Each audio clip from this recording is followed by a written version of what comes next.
As individuals on the anxiety recovery journey, we must continually remind ourselves that the only person that will get us better, the only person that will help us out of this condition of, well, nervous illness, as Claire Weeks coined the term, or simply anxiety disorder, the only person that is going to help ourselves get out of this situation is ourselves. Of course, guys, I've mentioned countless times on other videos regarding this, is the true fact that we need the right information when it comes to this mental health issue, that is anxiety disorder. People will tell you to cope, to manage.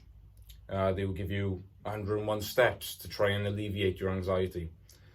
And it is truly when you make your 180 decision to say, I've had enough. I've truly had enough. And I came to that realization and to that point many times before I had this right information.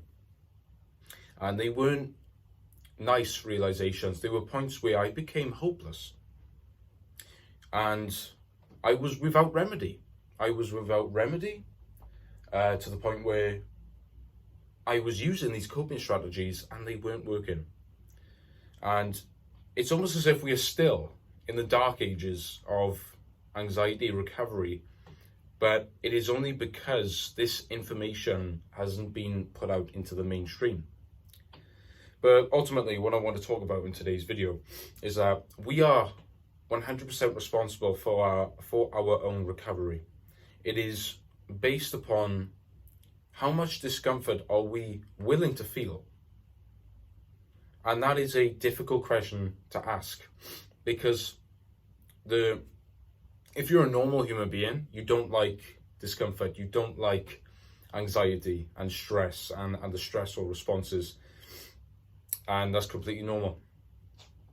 And the true thing that really helped me is to reinterpret anxiety and stress, because ultimately what fuels, for example, the panic attack, for example, and this is how I've stopped having panic attacks completely after struggling with them for 9 years off and on, is that you need to strip your fear away from the anxious bodily sensations.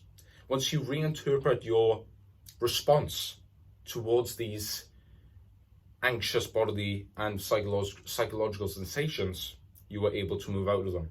A year ago from now, I remember I was developing these different obsessions, these thought patterns, this OCD in my mind, and thankfully I didn't suffer really with, well, for example, compulsively locking doors.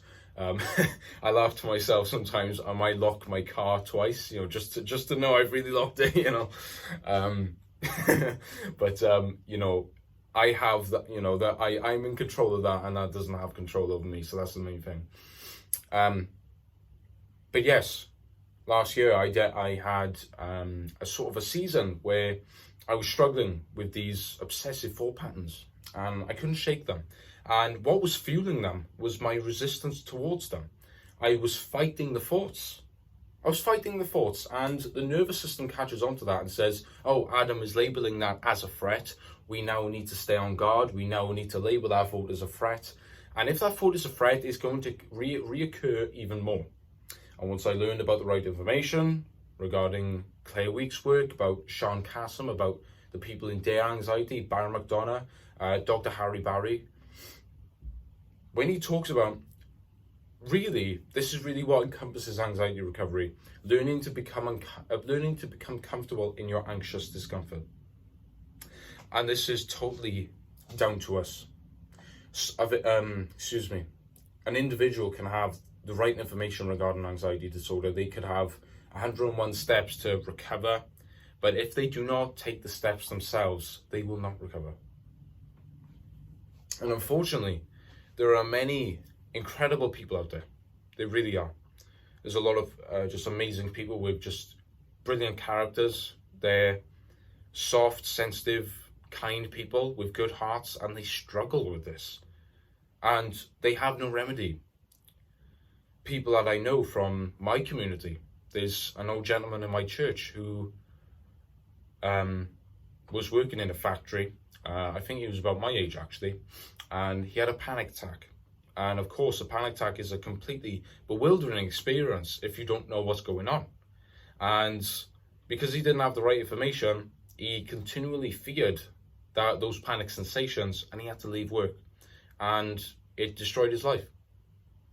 And anxiety, as Barry McDonough says, he says that anxiety is one of the most common mental health issues, and yet it is one of the most debilitating. You know, those emotions of, a tight chest, a dry mouth, feelings of impending doom, thinking that something is going to go wrong, and then you fearing that is like adding gasoline onto a fire. It's like adding it's like adding gasoline onto the hot fire of fear, and then bang, a panic attack. And of course, and then you just get into this cycle where you start avoiding different places because that place triggered you. And obviously, a normal person would know that. Look,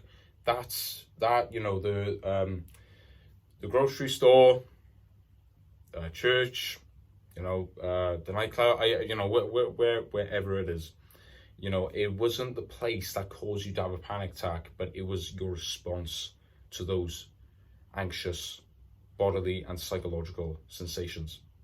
And so what we really need to realize, just to cap this video, is that we are 100% responsible for our own recovery. Also, guys, I want to touch on quickly about setbacks. Now,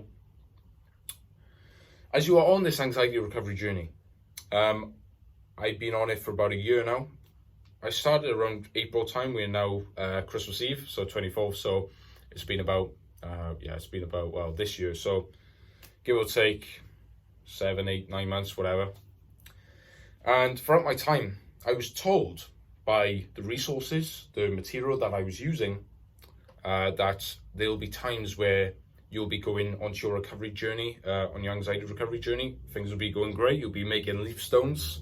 You'll be making leaps of recovery, and then all of a sudden, bang, a panic attack might happen. You might get all these uncomfortable bodily sensations, and in that moment, it just crashes all at once. And then you think, oh my gosh, am I back at square one? But this is not the case. Setbacks are not indicative of anything good or bad. In fact, they are actually part of recovery, and the response is still the same. My last really bad setback, I had a setback, I would say, in about I had a setback like late September when a job didn't really work out, and I felt quite down about it. But this was like a panic attack, and I responded to it with acceptance. I did.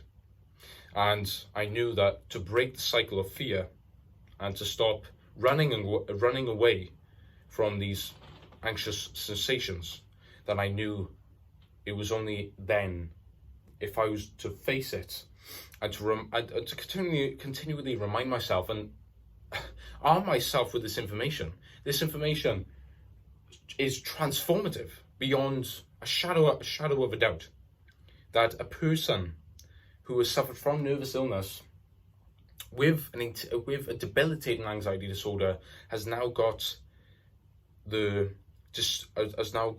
information, the correct information to unravel anxiety and to respond to it in a different way at their disposal.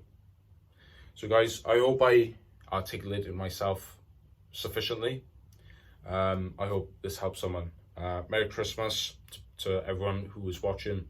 God bless you, and thank you guys all for the support. I love you all, and Merry Christmas.